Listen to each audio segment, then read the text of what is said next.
bagenzi muri ko muradukurikirana turahe mwiriwe abandi mwaramutse ku munsi w'ejo w'igenekerezo rya 30 z'ukwezi k'umunani umwaka w'ibihumbi 2024 wari umunsi mpuzamakungu wo kurwanya inyonozwa ry'abantu bakaburwa irengero. Ni muri iyo ntumbero no munsi twagiranye ikiganiro n'umukuru w'ishyirahamwe Focode Pacifique Ninenazwe aratubwira idonido y'ivyo banditse mu cegeranyo basohoye ku munsi w'ejo, aho abavuga cane ko inyuruzwa ry'abantu bakaburwa irengero vyimonogoje mu Burundi, akavuga yuko atatandukaniro rihari ku ntwaro ya Petero Nkurunziza n'iya Evariste Ndayishimiye. Yavuze yuko iyo umuntu abuzwe irengero kandi bisa no kumubura iminsi yose, kubura umuntu wawe iminsi yose ni ibintu biba bibaje cane. Reka n'abatebeje mumvirize ikiganiro twagiranye na Pacifique Ninenazwe.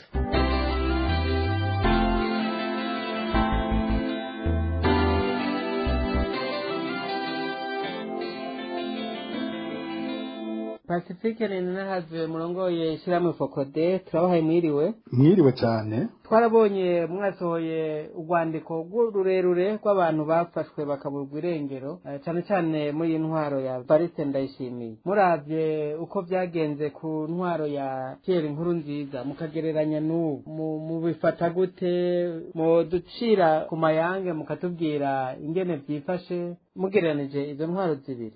Nkuko mubivuze nivyo, ku munsi w'ejo uheze igenekerezo rya 30 kwezi k'umunani muri 2024 ishyirahamwe Focode ryarasohoye itangazo nafatanye n'icegeranyo aho ryerekana uko ibijyanye no gufata abantu bakabugwa irengero mu Burundi vyifashe muri kino gihe, aho twerekana ko bitewe amakenga n'ingene muri uyu mwaka wa 2024 biboneka biriko biragwira cyane, aho mu mezi 6 gusa tangura umwaka twabonye abantu 25 bagiye bafatwa ntibigera basubira gutorwa irengero ryabo.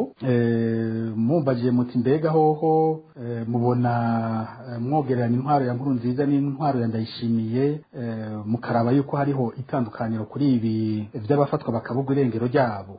Kuri ico nta tandukaniro mbona ririho.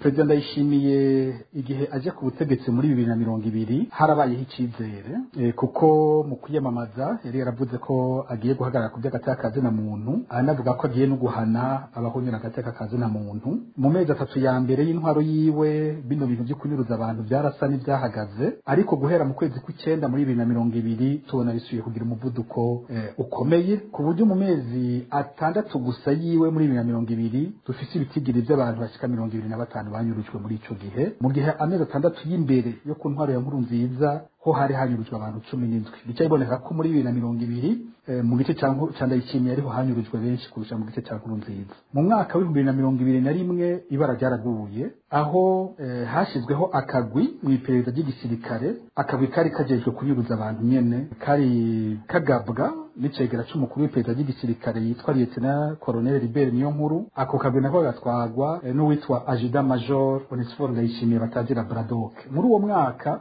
dufise amazina y'abantu 55 banyurujwe barabugwa irengero ryabo, ariko turazi neza ko ibitigiri bisumba ngaho. Hanyuma mu mwaka wa 2022 twarabonye haba gahengwe gato, kuko ho tufise abantu 4 banyurujwe. Muri 2023 birasubira biraduga, tubona abantu 10 banyuzwe n'iperereza Service National de Renseignement. Uyu mwaka rero wa 2024 niho tubona ibintu byasubiye kunanirana, tugeze ku bantu 25 mu mezi 6 gusa, bikadutera amakenga ko bishobora kuba byinshi kurusha mu mezi ari imbere, na cyane mu gihe mu mwaka uzahimirije amatora, igihe cy'amatora akaba arico kibangamira cyane abantu. Ikinadutera amakenga kandi nuko tubona ko abanyuruzwa n'ubu umugwi munini ari abatavuga rumwe n'ubutegetsi. Nko muri abo 25 dufise harimo 12 ari abanywanyi b'umugambwe CNL, harimo 3 muri MSD, harimo umwe wo mu ndongozi z'ugwaruka rwa Frodebu. Muca mwumva ko muri abo bonyene abashika 16 bava mu migambwe itavuga rumwe n'ubutegetsi. 2 muri bo bahoze mu gisirikare ca kera baheruka gukukuruka. Muca mwumva ko imigwi ibandanya kubangamirwa iguma ari yayindi twabonye haba kuri Nkurunziza no kuri Ndayishimiye baguma ari babandi ababikora kuri Nkuru Nziza nibo babikora no kuri Ndayishimiye dusanga hanini ari abarongoye iperereza mu ntara zitandukanye z'igihugu niyo bafashe umuntu usanga kenshi banamumanukana i Bujumbura ku cicaro gikuru aho naho bikaba biri mu minwe y'urongoye iperereza mu gihugu hagati du colonel Domitien Niyonkuru bikaca kandi biba bigabwa n'abatwara iperereza mu Burundi muri rusange rero mvuga ko atacyahindutse uko ku ntwaro ya Nkuru Nziza byari bimeze niko no ku ntwaro Ndayishimiye bibandanya murabona ko intwaro ya CNDD-FDD yivanye muri sentare mpuzamakungu muba mufite icyizere ko umunsi umwe ubutungane buzokora imiryango iri burabayo igashobora kuzobona ubutungane nivyo muri gitugutu muri 2017 intwaro ya Nkuru Nziza yarafashe ingingo yo gukura Burundi muri sentare mpanavyaha mpuzamakungu CPI kubera ko yabona ko ivyaha ariko irakora bikomeye igatinya ko izohava ifatwa cyane cyane habarabiye kuri bya crime contre l'humanité mu gihe ibi byo kunyuruza abantu bakabuga irengero navyo biharurwa muri ivyo vyaha vy'agahomera bunwa ariko ivyo ntibihindura ko bino vyaha igihe kimwe vyotsinda bigahanwa ubwa mbere bwo biguma bishobora guhanwa n'amasentare y'u Burundi ibintu birahinduka ugasanga mu Burundi hazotsinda habeho ubutungane bushobora kubihana iruhande y'ivyo hari izindi nzego mpuzamakungu zitari zike zishobora guhana bene ivyaha abakora bene ibi bintu ntibakwiye gushira agati mu ryinyo mu myaka ya kera mu myaka ya 72 haranyurujwe abantu benshi cyane nk'uku urabona ko bitanguye kuvugwa ko kandi nta wuzi ko naho nyine bidashobora gushika ugasanga bazuhanwa babikoze kiriya gihe ico gihe bene ibi by'amategeko ntibyari bwakomere cyane nk'uko bimeze uyu munsi aha no kubwira yuko nk'itegeko mpanavyaha ry'u Burundi riremeza ko hariho ibyaha ubu bitatu igihe harimwo ibyo bya crime contre l'humanité ni ukuvuga yuko abatwara uyu munsi naho hoca imyaka 30-40 hari igihe hazoboneka intwaro ishobora gukoresha ayo mategeko nyene dufise uno munsi ikazohana abariko barakora bino vyaha ntiboshira agati mu ryinyo ngo bizokwijana ngo nuko bakomeye yabisi yarahindutse yaba amategeko y'u Burundi yarahindutse ku buryo impera n'imperuka bakora bino bintu bizotinda bikabagarukako urakoze cyane mbega imiryango y'abantu bariko baraburirwa irengero ko iriko iraba myinshi abantu benshi baba bokurana nk'inzigo bagakurana imitima mibi y'abavyeyi barabuzwe irengero canke abavukanye mubona kazoza ku Burundi ari akahe mu gihe ivyo bintu bidohagarara nivyo icaha cyo kunyuruza abantu bakabugwa irengero gifise ingaruka zikomeye cyane ku gihugu ku ruhande rumwe ni icaha gikomeretsa gose imiryango sinzi ko umuntu ashobora kwiyumvira ingene bimeze kubura umuntu wawe akagenda amazima yongo ntumenye ko akiriho canke yapfuye ukabaho utazi kuhebura n'ukubandanya urondera no kuvuga abantu babikigeranya nuko umuntu wawe wo mubura imisi yose iyo umuntu uwiwe apfuye akamushingura urasezera uragira umubabaro ariko umubabaro ukagira igihe mu nyuma ukamenya ko atakiriho hanyuma ukabivamo ukamenya ko uwawe yagiye siko bimeze kuri ibi by'abanyuruzi bano banyuruzwa bakabugwa irengero umuntu agumana ubwa mbere harabicizere ngo uzomutora ukiwe hamwe kanizera uti nkeka yaratorotse n'abari bamufashe ukagumana icyo cizere ugasanga ku murango umuntu yagize icizere ijoro rigeze akarararira agasubira kwibuka wiwe gafata agahebura ati yarapfuye bwacu ukagira uti yo noneho yobakiriho nk'aba ari je nahevye kumurondera ukishira ko ikosa rero imyaka n'imyaka usanga uguma muri vya bintu bitaguheramwo bimera nk'uko wawe nk'uko nabivuze yo bapfa imisi yose ariko ntushobore kumushingura ni ibintu bitera ingwara z'agahinda zikomeye cyane twebwe nibyo turavye nko mu madosiye twagiye turakora kuva muri 2016 hariho nk'abavyeyi benshi bafise abana babo banyurujwe usanga hari benshi dufise baciye bagira ingwara zikomeye bene izi ngwara izi nk'ama hypertension bivuduka y'umurindi w'amaraso ugasanga abandi bagize ibintu by'ihahamuka rikomeye hariwo tuzi yagize ingwara yo mu mutwe hanyuma ikindi twabonye nuko mu nyuma twabonye abavyeyi baca batangura gupfa ukabona inyuma y'imyaka 2 canke 3 umwana ubona yaranyurujwe umuvyeyi wiwe nawe yaciye yitaba Imana ni ibintu twagiye turabona kenshi rero n'abantu n'imiryango irimwe abantu buzuye agahinda kenshi gose kibazo kindi uvuzemwo nuko bizovyara n'ihorihori sinzi ko murabona abana abavyeyi babo banyurujwe mu 72 bamwe bariko barandika bariko baravuga kuri kahise ku Burundi ishavu bafise umubabaro bafise urwanko bamwe bamwe byabateye, hari abo byateye urwanko, hari n'abandi byazaniye ahubwo kumva impuhwe z'abandi. Iyo bumvise ubunyurujwe nabo bibutsa umuvyeyi wabo kandi bakaca batahura umubabaro uwo muntu afise. Hakaba abo ari gihushane nabo bobo kuba babuza babo byabahashizemo inzigo nyinshi cyane, ahubwo bagira bati hoba abandi benshi ahubwo bakorerwa n'ivyo bintu.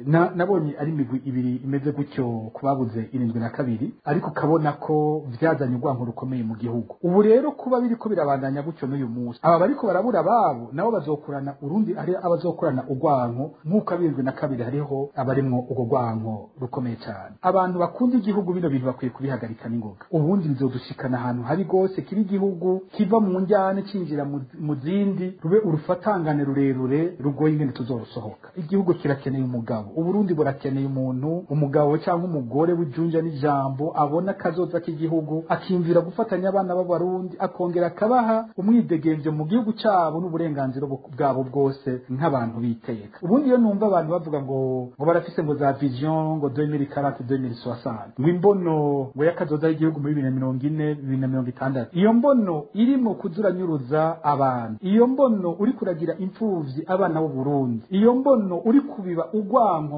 bavuka Burundi, iyo mbono nta mbono irimo, kuko ibi biriko birakogwa bizotuvyarira amabi akomeye yandi yakazoza nihataboneka n'ingoga umushinga ntahe nyawe atwara igihugu agahumuriza abarundi akongera akabafatanya. Murakoze Pacifique Ninkaze. Ikibazo ca nyuma, murabona mwo ubwira iki abantu bakora ivyo vyo kunyuruza abantu bakabugwa irengero? Nikihe mwobwira amashirahamwe yandi aramya hagati y'akazi na muntu? Nigiki mwobwira umunyagihugu abonye uwiwe abuzwa irengero? Ku kijanye n'akamo twotera, ubwa mbere tugatera bano nyine bakora aya mabi bariko barabikora bumva bakomeye uyu munsi, bumva ahanini turiko turaraba abari imbere mu gukora aya mabi yo kunyuruza abantu muri uyu mwaka turimwo ni urwego rw'iperereza, cyane cyane abatwara iperereza mu ntara zitandukanye. Hari nk'uwimonogoje kurusha abandi n'utwara iperereza mu gisagara ca Bujumbura, Elifaze Niyongabo. Hari abandi twagiye turavuga ko bo mu zindi ntara.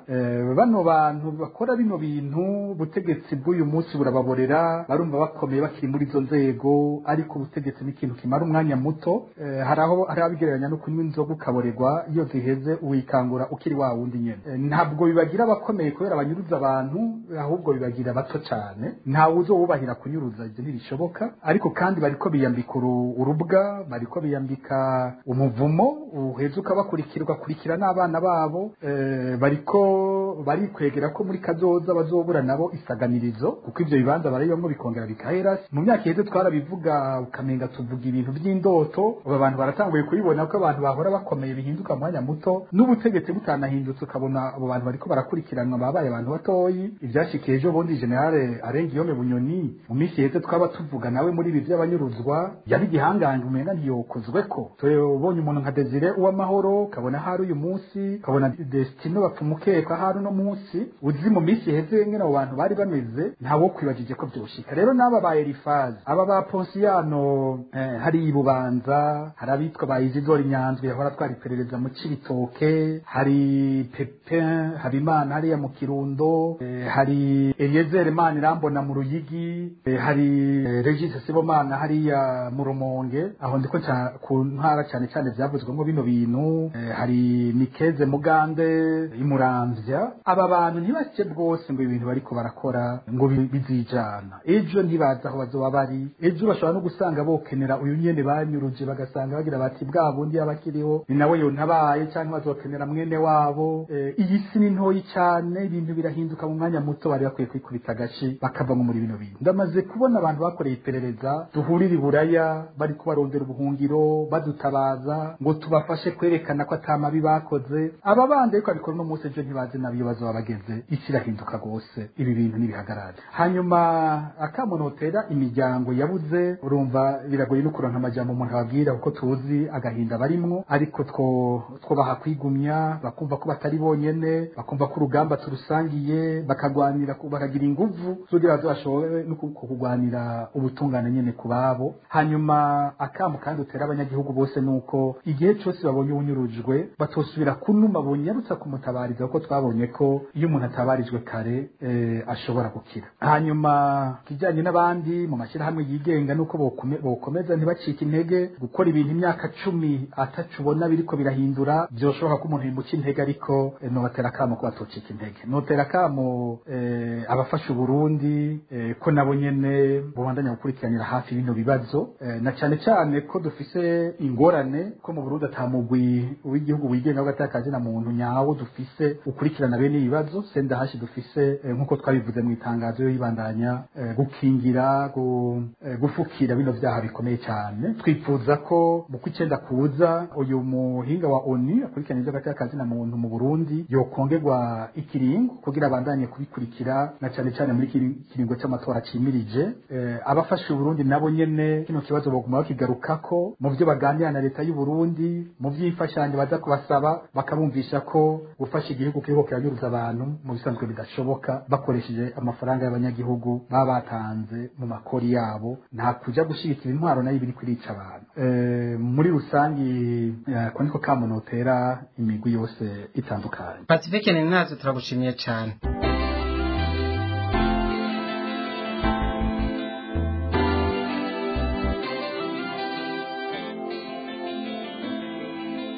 Mugenzi b'ikinyamakuru Itara Burundi, tukaba tubashimiye rero kuri kano kanya muduhaye mukatwumviriza, tukaba tubararitse ku makuru yacu y'ubutaha. Hama ibiganiro byacu n'amakuru mukaba mubisanga ku mbuga zacu, na cyane cyane ku rubuga rwa YouTube na Facebook hamwe na Twitter ubu yitwa X, murondeye ijambo Itara Burundi. Abifuza kugira ico baterereye twarabahaye link hano munsi muze gukurikirana hamwe no kuza muragira amakomantere. Mwari kumwe na Jerome Kazabukeye, murakoze naho ubutaha.